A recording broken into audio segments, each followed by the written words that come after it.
ये कोई इलेक्शन से सरोकार नहीं, इनको किसी जमहूरी तसलसल से सरोकार नहीं है, इनको आवाम से किसी किस्म का कोई सरोकार नहीं, जिस पर मैं अभी आती हूं। और ये शोर सिर्फ इसलिए कर रहे हैं कि 190 मिलियन का जवाब देना पड़ेगा, उसका शोर कम हो जाए। ये शोर इसलिए कर रहे हैं कि जो 4 साल मुल्क के अंदर अपने माफियाज को बिठाकर डाके डाले गए हैं, उसका शोर कम हो सके। साइफर की जो कौमी मफादात के साथ खेलने का खिलवाड़ किया गया, उसका शोर कम हो सके।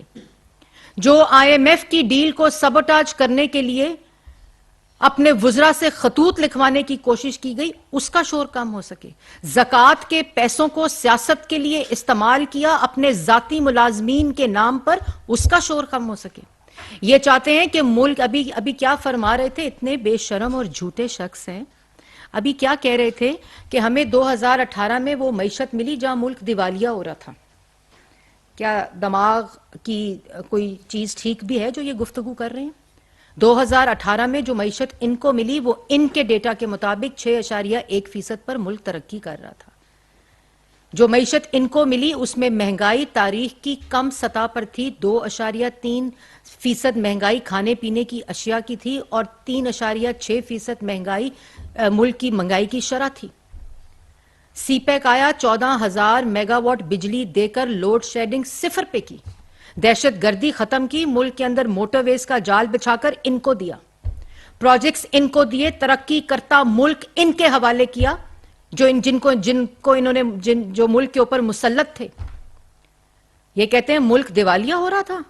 मुल्क के अंदर मोटरवेज, शाहराएं, मैस ट्रांजिट, तरक्की, नौजवान, ये जो health card, prime minister youth के अंदर जो IMF था, वो पहली दफा प्रोग्राम रोल बैक कंप्लीट करके खत्म करके इनको मुल्क के अंदर खुद मुख्तार मईशत इनके हवाले की थी। कहते हैं मुल्क दिवालिया हो रहा था। मुल्क में दहशत गर्दी नवाज शरीफ खत्म कर गया, मईशत को इस्तेकाम देकर गया, मुल्क के अंदर डेवलपमेंट देकर गया, मुल्क के नौजवान को रोजगार देकर गया, मुल्क के अंदर सब तारीख की सबसे कम तरीन महंगाई जो थी उसकी सतह इसको देकर गया। और 2018 को जब मौसूफ आए तो मौसूफ ने क्या किया? तोशाखाना की डकैतियां, फॉरेन फंडिंग, फर्नेस ऑयल के ऊपर सारे बिजली के चलाकर LNG ने उसमें उसका डील की, डकैतियां की, माफियास को बिठा के डकैतियां की, घर वाली से चोरी करवाई,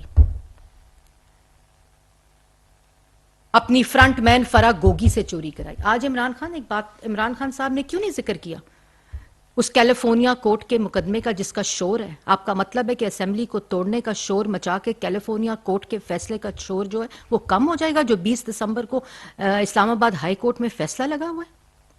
आपको लगता है कि फॉरेन फंडिंग का जो फैसला सेशन कोर्ट में लगा हुआ है, जो कि समाअत के लिए तैयार हो चुका है और अप्रूव हो चुका है, उसका शोर खत्म हो जाएगा? आपको लगता है कि जो 6 अरबों की चोरी आपने तोशाखाना में की है, जो खाना काबा के अक्स की घड़ी, तो एक तरफ वो तो अल्लाह की तौफीक नहीं थी आपके पास रहे, लेकिन जो हीरे जवाहरात आपकी बेगम लूट कर गई है, छुपा कर गई है, जिसको तोशाखाना में डिक्लेयर नहीं करके गई, आपका मतलब है उसका शोर खत्म हो जाएगा? और इल्जाम लगाते हो दूसरों पर।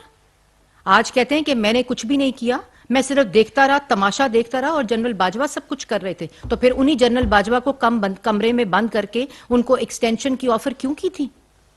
अगर जनरल जावेद कमर बाजवा जो हैं वो इतना ज्यादा आपके बात नहीं मान रहे थे, उन्होंने इतना ज्यादा जो आपके मुताबिक सारा कुछ NROs दिए, तो आपने उनको एक्सटेंशन की ऑफर क्यों की?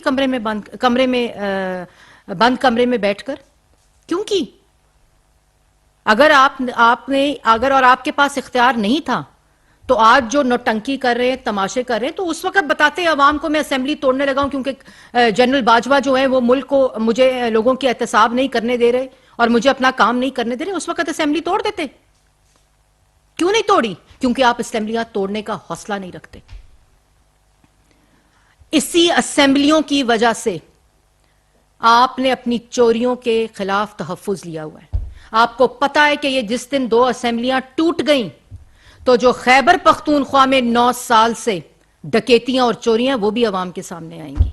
अभी जिस पर आपने अपना CM KPK पहरा जो दे रहा है इस वक्त, और आपको मालूम है कि पंजाब के अंदर अगर असेंबली टूट गई तो अब एटीएम्स तो पास है नहीं, तो खर्चा कौन उठाएगा घर का, बनी गाला के किचन का?